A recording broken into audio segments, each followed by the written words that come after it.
Мен мындай чайды көрө элекмин. Бул эми мынчалык сылыктыкты биздин өлкөлөрдө ашыкча деп эсептейт. Бай адамдын вилласы үчүн өтө скромный.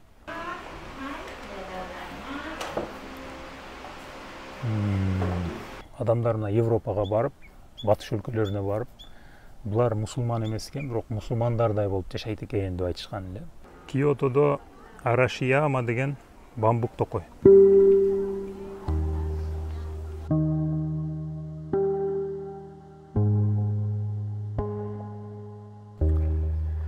Бамбук токойдун ичинде убагында өтө белгилүү болгон бир самурай актеру жашаптыр. Ошонун вилласы бар экен. Ал жака кирүү өзүнчө бир акы менен экен. Мына билет алдым. Бул билет менен барып вилланы көрөм, анан бул жакта чай ичсе болот экен. Бир көк чай бекер экен.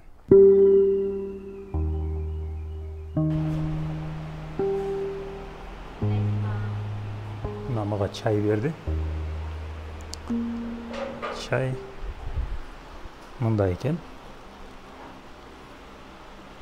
Мен мындай чайды көрө элекмин. Бул эми азыр даамдап көрөбүз. Эми булардын чайын ичип көрөлү. Бул чайды мүмкүн ошол самурай актеру күн сайын ичип жүргөн.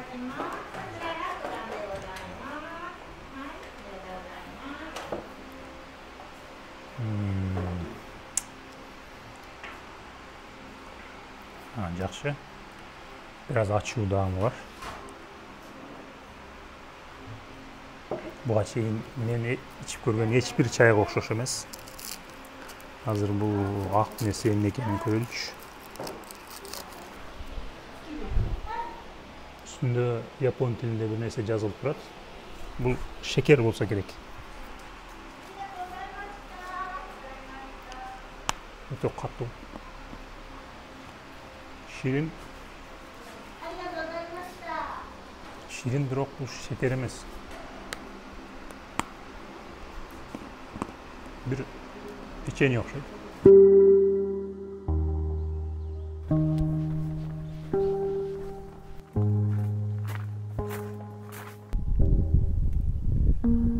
Бул имарат ошол актердун дуа кылган жери экен. Сыйынчуу жери, Кудайга сыйынган жери экен. Актер жашаган үй ушул экен.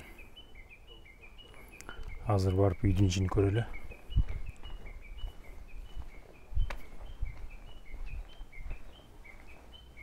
Чымчык сонун сайрап атат. Мына. Биринчи комната. Потолок. Бул жагы эшик окшойт. Азыр эми экинчи комнатаны көрөлү.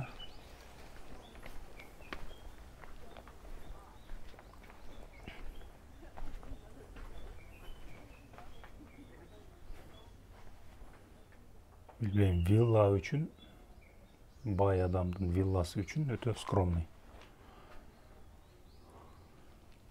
Бул жак шкаф окшойт.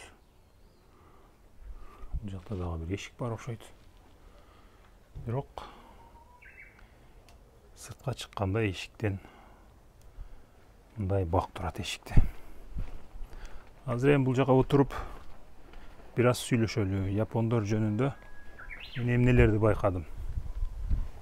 Япондордо кандай сапаттарды байкадым, ошолорду айтып берейин силерге. Японияга келгенде эң биринчиден көзгө урунган нерсе бул жапондордун сылыктыгы.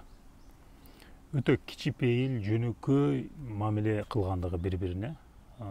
Бул жерде аэропорттон түшкөндө кээ бир өлкөлөргө барганда чочуп турасың да. Качан бирөө мени алдап кетет экен, качан бирөө бир нерсени 5 эсе, 10 эсе кымбатка сата коет экен, таксист качан колунан жула коет экен сумкамды деп мындай этияттап, мындай даяр турасың да, бекем турасың. Бул жерде андай нерсенин кереги жок экен. Баары кичипейил, жөнөкөй, сылык, мынчалык сылыктыкты биздин өлкөлөрдө ашыкча деп эсептейт. Мисалы биздин өлкөдө баласын чоңойтуп атканда ата-энелер балам өтө жөнөкөй болуп калбасын, эртең жашоо катаал, ошол чыныгы жашоого барганда бирөөлөр тарабынан алданып калбасын, өзүнүн укугун коргосун, бекем болсун деп мындай көзү ачыгыраак, мындайраак болсун деп аракет кылышат да. А бул жерде менин байкашымча адамдар ошондой да, ошондой жөнөкөй, простой, прямой деп коет го, ошондой. Өтө кичипейил.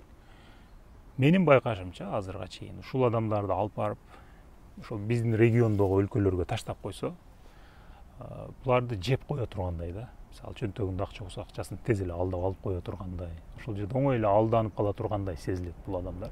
Бирок бул жерде андай эмес. Бул жерде жапжакшы жашап атышат. Эч ким бири-бирине антип жулкуп эме кылган жери жок. Бирөө-бирөөнү алдап кетейин, акчасын алып алайын дегендей бир нерсе көрүнбөйт. Мындай жерлерде сөзсүз ошондой бир шылуундар болот, мынтип эме кылып турган бир шарлатандарга окшогон адамдар өтө көп болот башка өлкөлөрдө. Бул жерде андайлардын бирөөнү дагы көргөн жок. Бул жерде алданып калайын, азыр мага бир нерсени 10 эсе алдап, 10 эсе кымбатка сатып коет дегендей бир сезимге түшпөйсүң. Мурдараак мындай нерсе уккан элем. Адамдар мына Европага барып, батыш өлкөлөрүнө барып, булар мусулман эмес экен, бирок мусулмандардай болуп жашайт экен деп айтышкан эле. Ошол сөздү мен жапондор үчүн айта алам да. Мен Европа өлкөлөрүнө дагы бардым. Бирок жапондордой эмес. Жапондордун мүнөзү ушул жөнөкөй, кичипейил, ушундай сылык мүнөзү, тазалыгы, моундай өнүгүп өсүп кетип аткандыгы, ар ким өзүнүн жумушун ушундай так аткаргандыгы, ушулардын баарын карап туруп таң каласың да. Ушулар ошол сөзгө ылайык болгон, баягы мусулман эмес экен, бирок мусулмандардай болуп жашайт экен деген сөзгө ылайык эл мага ушуга чейин барган өлкөлөрүмдөн ушул жапондор болуп көрүндү да. Дүйнөнүн 3-чү экономикасы. Адамдар өзүнүн жумушун өтө так, өтө тыккан, жакшы аткарат. Таза, бири-бирине жакшы мамиле кылат. Дагы эмне керек? Калган эми ар бир адамдын өзүнөн да турабы? Ошондо коомдо тартип болсо, тазалык болсо, эч ким бири-бирине барып, бири-биринен бир нерсени урдап кетпесе, бири-бирине зыян бербегенге аракет кылып, этияттап, сый мамиле кылса. Ошол да турабы? Биздин бардык философиялардын, бардык диндердин элдерди жеткизгенге аракет кылган жери ошол. Ошол жерге жеткенден кийин анан калган ар бир адамдын өзүнөн. Бактылуу болуп алыш ал адамдын өзүнөн, өзүнүн көз карашынан, өзүнүн мал жериндегинен. Коомдун жеде турган эң үстүңкү тепкичи ошол да. Бул жерде ошондой сезилди мага. Ошондой болуп сезилди. Дагы көрөбүз. Алдыңкы күндөрдө дагы байкайбыз.